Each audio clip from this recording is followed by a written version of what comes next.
All right, we're live. So welcome back to Dapp University. So today we're going to talk about one of the craziest things that I've seen in crypto in a long time. Okay, it's actually centered around these live streams that we do on this YouTube channel. Again, we do these live streams Monday through Friday on this channel about 9:30 a.m. Central Time. Getting started a little bit late today. But talking about this video today, why it pays to show up to these streams. Okay, we're looking at that. We're looking at a lot of other news updates that have happened in the space. Check on the cryptocurrency markets, answer some of your questions, and a lot more. So if you're new around here, hey, I'm Gregory, and on this channel I turn you into a blockchain master. So if that's something that you're interested in, then smash that like button down below for the YouTube algorithm and subscribe to this channel. And if you want to learn how to become a blockchain master step by step, start to finish, then head on over to dappuniversity.com/bootcamp to get started today. Last but not least, there's lots of scammers down in the comment section below. Just ignore them. I'll never give you my phone number or ask you to invest with me. All right, so we got people jumping in the chat here. We got Culture Eyes. We got Ellie. Awesome. Long time no see. Natasha. Whoa, Rodrigo. Lee. Paras, THX like this, Anthony, Dustin, Abramo, Heath, welcome. Sid, Dustin. So let's talk about one of the craziest things I've seen in crypto in a long time. Okay, so this is specifically going to go out to everybody who's trying to land a job in the crypto industry. Okay, I was talking about a lot on this channel. At the end of the day, it's one of my main goals is to help you all do that. Basically, change your career, get into the space. It's one of the best ways for people to build, long-term opportunity. I think a lot of people are seeking in crypto. And so, the past on this channel, I've talked a lot about how you can really supercharge that effort and leverage an online network to do that. Or basically, build some sort of presence out there that can really do that. I really try to coach people who go through the blockchain bootcamp to do that. Basically, create some sort of portfolio where they can, showcase their work and get out there, create a sort of web presence. Because right now, the demand for blockchain development is so insanely high that people are just racking their brain trying to find people who aren't already working on other things or can work on their projects. And so, actually, saw this on my Twitter yesterday. Somebody posted this and tagged me in it and was talking about how they actually showed up to a live stream a few weeks ago and asked me a question in the AMAs that we kind of do spontaneously throughout the streams and particularly towards the end, and we're just asking advice about how they get their first job, and that actually led to them getting an internship. So let's talk about this, and I want to draw out some important points here if everybody's watching this stream that can, learn from this and try to do the same thing. So basically, how to land your first blockchain internship, a thread. This has got to be one of the craziest things I've seen in a while.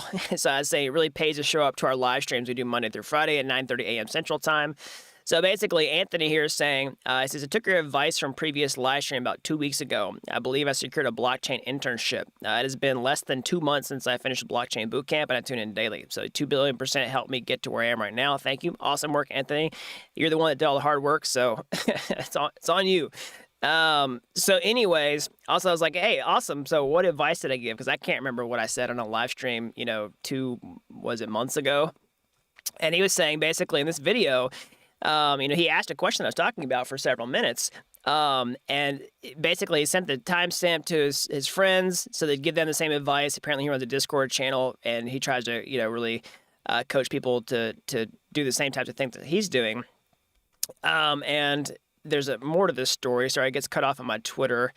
Let me just find it. Twitter doesn't organize the threads really well.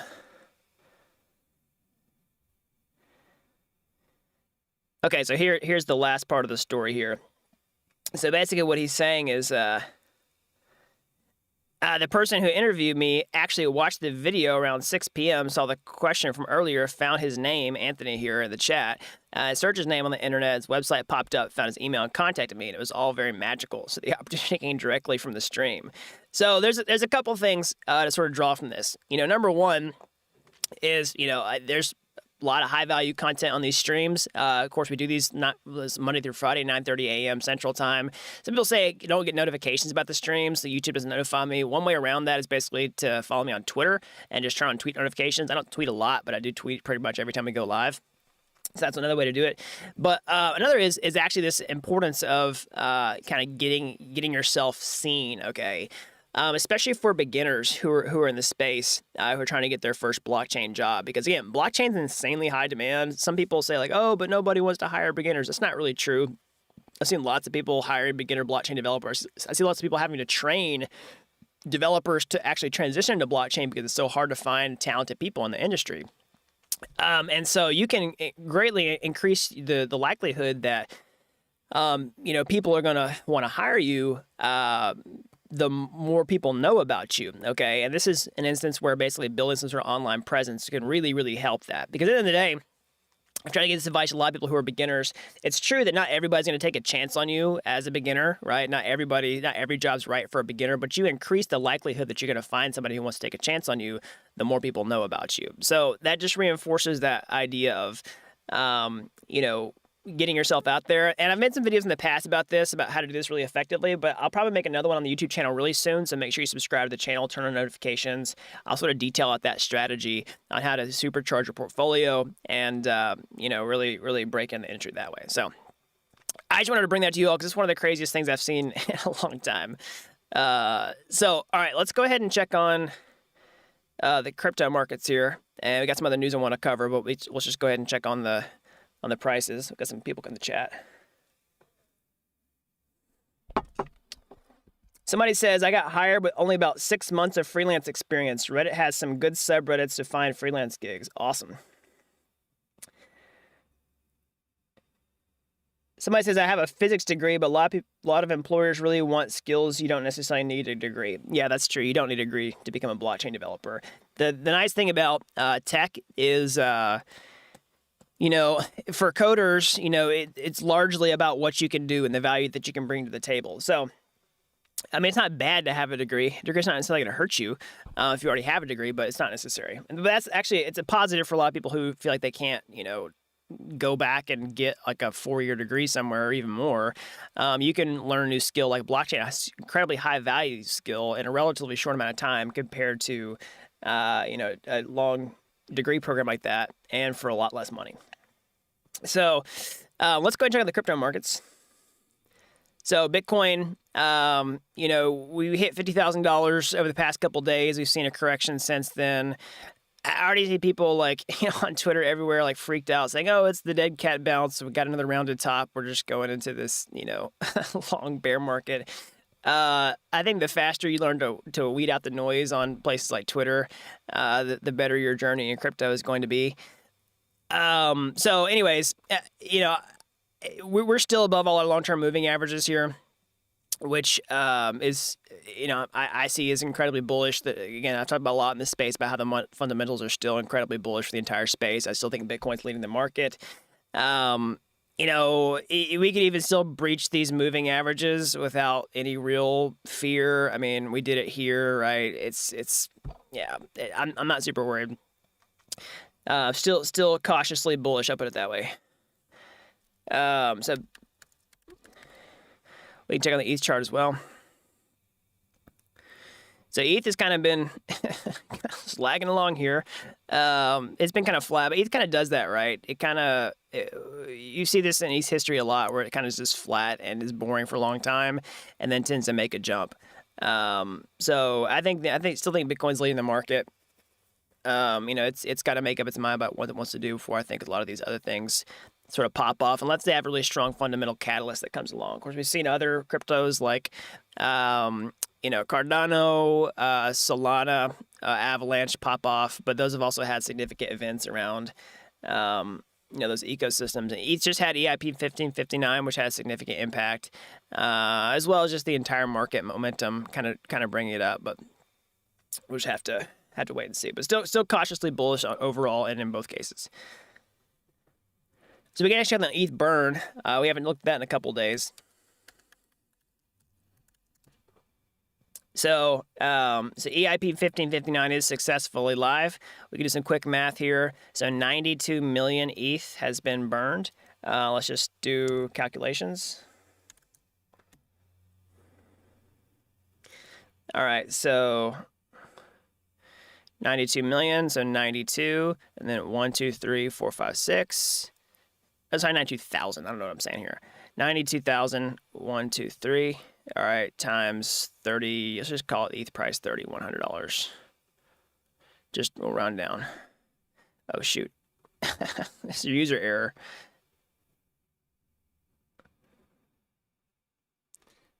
Okay, so 1, 2, 3, 4, 5, 6. Wait, that's not right. 1, 2, 3, 4, 5, 6. I think my math is wrong. Anyways, I think it's $285 million. So it's a lot. It's a lot. I think I didn't click enough zeros when I did that last calculation. We need just like a quick converter here so they're not making user errors. I need like a Chrome plugin where I can just like convert this number, or maybe they could do a USD value. Maybe we could do a pull request. I don't think it's open source though.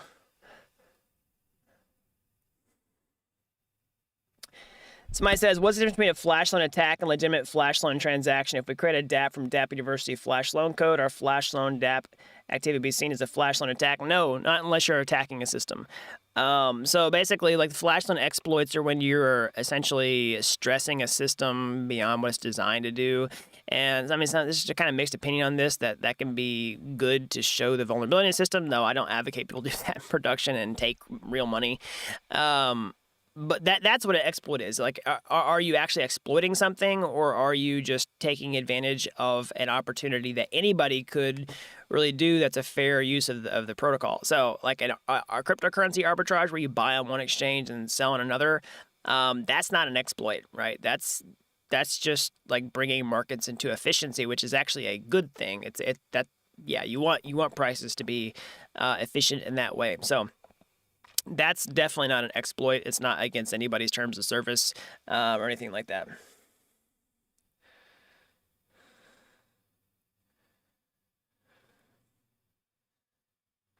Let's see here. Somebody says, can we get a forum for blockchain development? All registered students can interact and get. So we have that. That's what's inside the blockchain mastery program. So we have a Slack in there. People are asking questions, and we have somebody in there. I'm in there. We also have somebody else answering questions every day.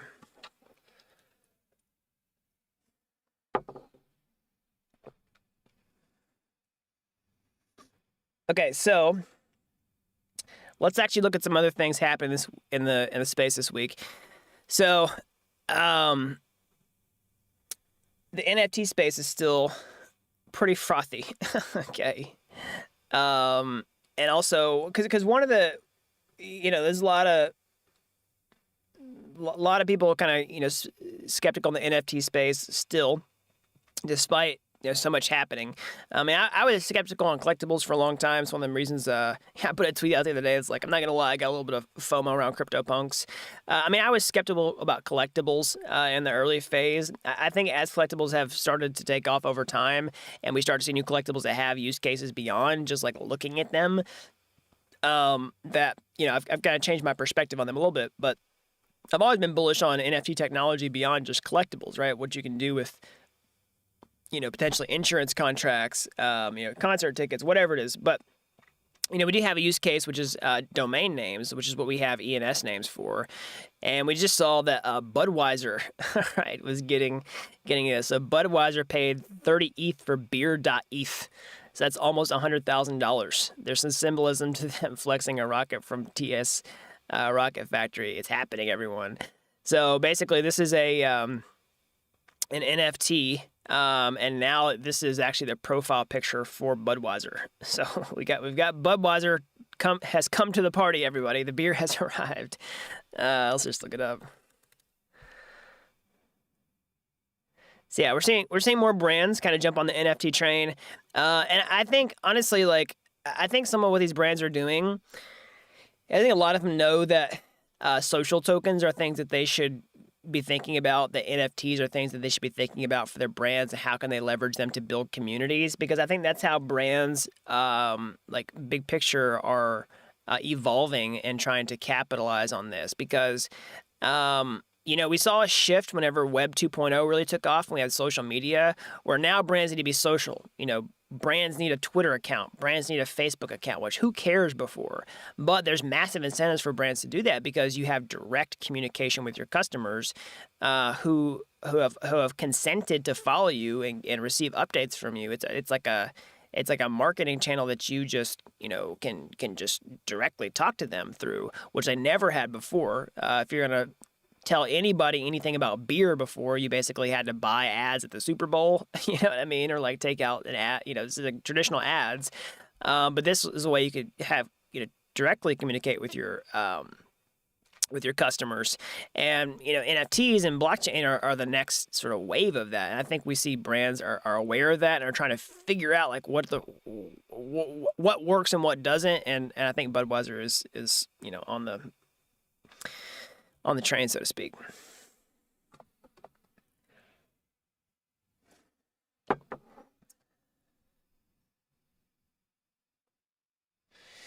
Let's see here.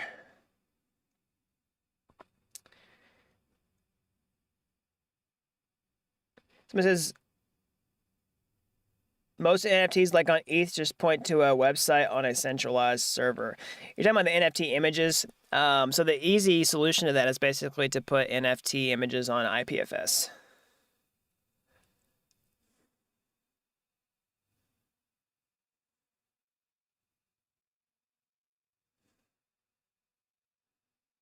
Somebody says, which blockchain should a blockchain developer be familiar with apart from Ethereum and Hyperledger Fabric? I would honestly stick to EVM compatible chains where you write Solidity code and push it, because that's what's getting the fastest adoption, because the Ethereum development ecosystem is so strong. Basically, you learn Solidity, it's going to deploy to a lot of different blockchains like Binance Smart Chain, Polygon. Anything that's EVM compatible right now is going to accept those contracts, which is nice for you as a developer because it means your skills transfer pretty easily over to other ecosystems without too much extra effort. And the reason they're doing that is so that they can basically bootstrap ecosystems really fast, because what's one of the biggest bottlenecks to bootstrapping an ecosystem? Having developers to create applications. And so you have to have developer tools, you have to have programming languages, you have to have frameworks, all this type of stuff. And they're basically just taking what Ethereum's already done and then repurposing it for their own ecosystem. But for you as a developer, you get a benefit because now you're proficient with multiple technologies.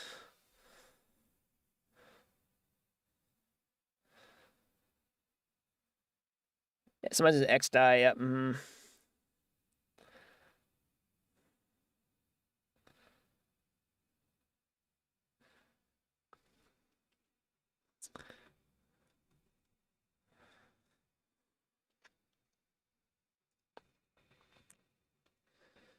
So we do see more NFT coverage on CNBC. Okay. So this is people paying millions of dollars for digital pictures of rocks. Real flattering coverage of the NFT space. I mean, it's true. It's true. It's like it's pretty crazy. It's stranger than fiction. So someone just paid $1.3 million for a picture of a rock. So this was Justin's son. Okay. Just spent $500,000 on a rock. So this is an NFT.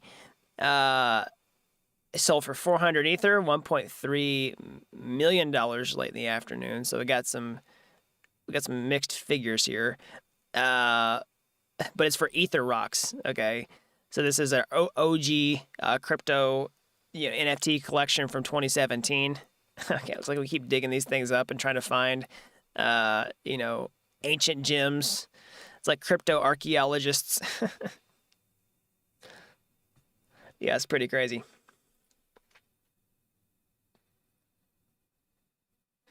Somebody says it's money laundering rocks. Yeah, I think just like everything else. I mean, there's going to be the shady activity of money laundering and criminals and all that type of stuff. I'm not condoning any of those things. I'm not saying they're good. I'm just saying it's inevitability. But to then take that and then say that the whole thing is bad, I think is short-sighted. Just like people do with crypto. Crypto is only for criminals, only for money laundering. It's like, well, that's partly true. But if you're going to say that that's what's made crypto into what it is today, I don't think so.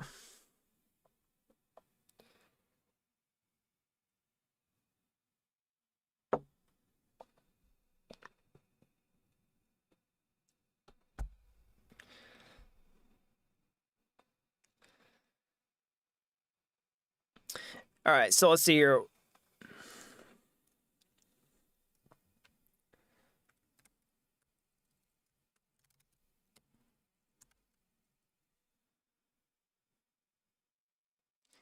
Easiest way to buy NFT, OpenSea for sure. It's not necessarily the most profitable way to buy NFT, but it's the easiest way. The most profitable way to get NFTs are to get in whenever they're minted, if you can afford the gas fees. So a lot of times what happens when people mint is there's a huge like surge of people trying to do it at the same time, and then gas prices get really high, and then you pay these really high fees, and so basically your profit margin on the NFT has to cover the initial gas at the minting, because it can get really nuts.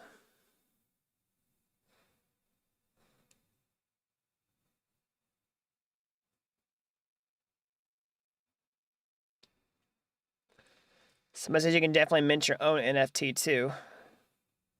So I think that's Anthony from the tweet thread here. Yep. So hey Anthony, we talked about your tweet today.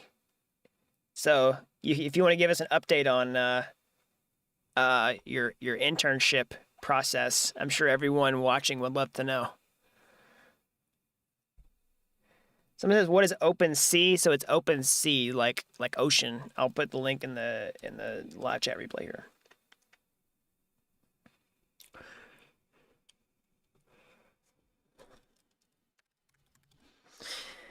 Okay, so let's look at some other things that have kind of happened in the space since yesterday.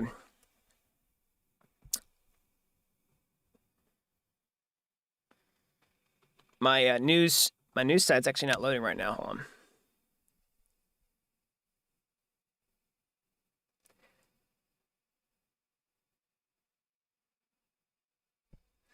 Somebody says, "Do I take coins from people? Airdrops?" I'm not sure the question is. Have I participated in airdrops? I have participated in airdrops. I don't take coins and make videos about projects though. If that's what you're asking.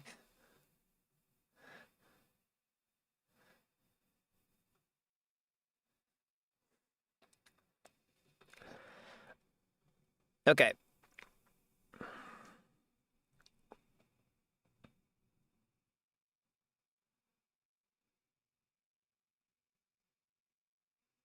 So I think I've actually covered the major news items for today. It's a little bit boring day in the news space, to tell you the truth.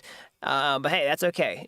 Not every single day can have something insane for crypto. Now, you say that. We go through these periods where it seems like every day there's something major. But today's not one of those days. This is unit testing hard. It's hard the first time you do it, but once you get used to it, it's not so bad. And I don't know, everybody pitches the idea of unit testing as being a big time saver in the long run for developers. Like once you learn how to do it, you'll get faster at it. It'll actually save you time. I don't know if that's really true for most people, but I still think there's value to it, and so it's worth the time that you put into it. I think that's the real truth about unit testing. It just doesn't sell as well from that angle. So if anybody's watching this wants to know what they're talking about, is unit testing is basically taking each part of your code and testing it as a unit. So you write automated tests that say, does this piece function like it's supposed to? If I put these parameters into it and I call this function or whatever it is, does this certain thing happen? And what you're doing is your testing does a certain mechanism inside that unit itself work as expected. Not does it go do something over here in your system. That's an integration test. So that's what unit testing is. And it's definitely a good skill to learn, especially for smart contract development. I'm not big on testing for every single type of development, like web applications and stuff like that. There's value in some tests, but I think some developers go crazy with testing when they don't really have to, or front-end development. I think it makes sense to have some common sense tests on really high-value parts of systems and applications, but not everything needs tests. But for smart contracts that you're deploying, I would definitely recommend a significant amount of testing. It's just a different story because the smart contract code is so critical, and that can give you a time savings for that particular aspect. So I have to kind of nuance what I said earlier a little bit, specifically for smart contract development. Somebody says unit testing is important, but a hassle for real developers. Yeah, I think you're right. It is. It's a pain in the butt. It's a hassle, but it's worth it in many cases. Not for everything, But when you're talking about smart contract development, a lot of stuff is worth it. You get better over time at discerning what's important and what's not.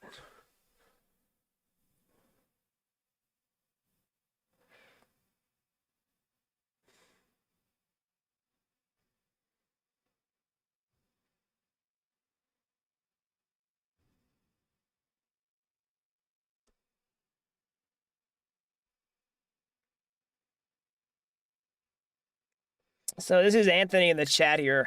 So Anthony was talking. This Anthony's who I actually talked about at the beginning of the stream from this tweet thread here, talking about it's one of the craziest things I've seen in a long time. Basically, somebody showed up to one of our live streams and saw that he asked a question, and then like found him online. You know what I mean? So basically, Anthony was saying, I'll just pull up his response here. Yes, it was very exciting. I was interviewed. The guys from the startup, met a few times a video call.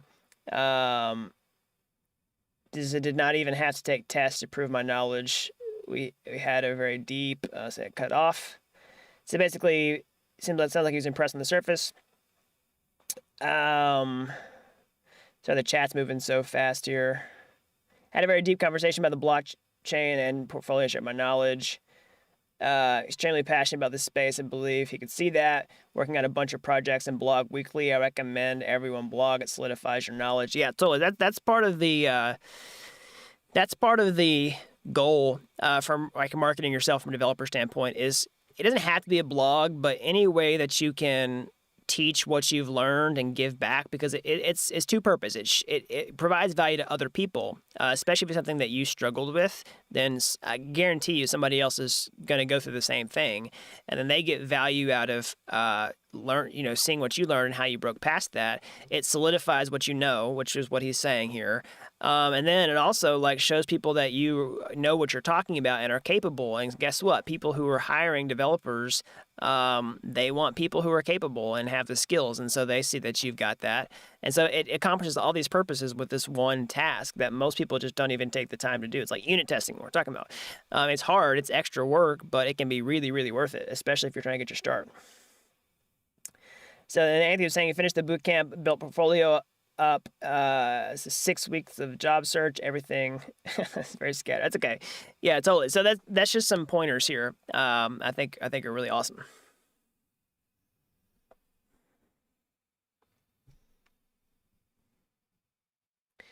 I'll do one more question here, then I'll sign off for today.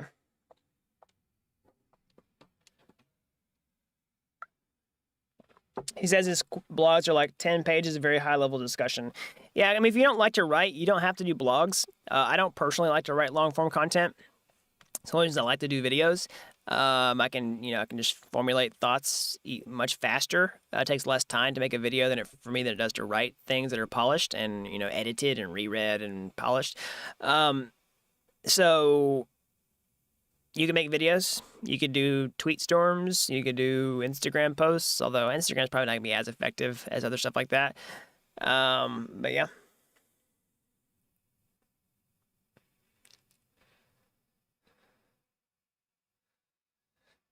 How to gain experience as a QA analyst to work in the crypto space.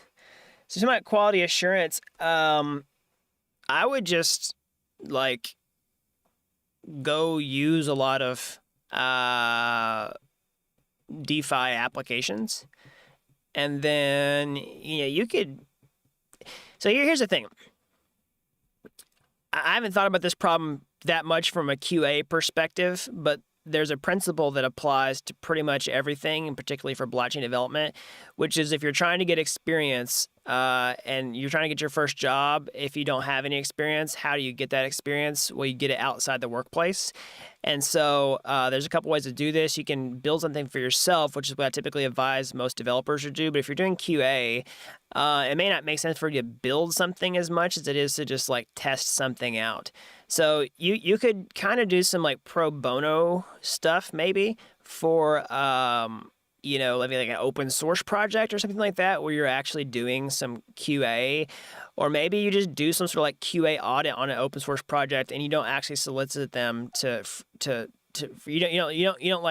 don't pitch your services to them and say, hey, I'm gonna do this for free or something like that. You just do it, and then write out a big comprehensive report, and then send it to them, particularly if it's an application that you think has problems. And then that will show that you know what you're talking about, that you actually provided them with some value, which is maybe some potential shortcomings. I mean, be constructive in the criticism, don't just like, bash it, but then say, here's how it could be improved, and then detail it, write it as a report, use it as a case study, and that's essentially could be your portfolio as a QA person. And that you could kind of treat that as a portfolio when you're doing a job search. So, I mean, I've never seen anybody do that before. I literally just kind of thought of that as I was reading your question. But that's all coming from the principle of if you need experience to get your first job, how do you get a job with that experience? Well, you get experience outside the workplace. That's one way to do it. The other way is basically just go start like as an intern and then get trained on the job. I typically don't recommend people to work for free, when they get started, but typically the best way to do that is to do a super reduced rate. You know what I mean? So because you're getting experience, and that's actually worth something to you. That's a value that you're getting besides just money. But if it's something that's just like one-off and short-term, you could do something pro bono. But not everybody's going to say yes. Sometimes you could just go do it, especially if it's open or project. So that's just my thought. So anyways, we'll shoot that as the last question for today. As always, smash that like button down below. Subscribe to this channel if you haven't already. That really helps these videos out, so the more people can learn about blockchain. And if you're as fascinated with this technology as I am, you want to get your hands dirty. How can you get started today? Start building your portfolio. Get yourself out there. Marketing yourself. You go to my YouTube homepage. You can find my free courses there. They're like Udemy courses, but they're totally free. And if you like those and you want to take the next step, or hey, maybe you want to take a massive shortcut entirely, I can show you how to become a blockchain master step by step from start to finish over at dappuniversity.com/bootcamp. You don't have to be an expert to get started today. I've helped people with zero coding experience become real-world blockchain developers in a matter of months. So that's all I've got. And until next time, thanks for watching Dapp University.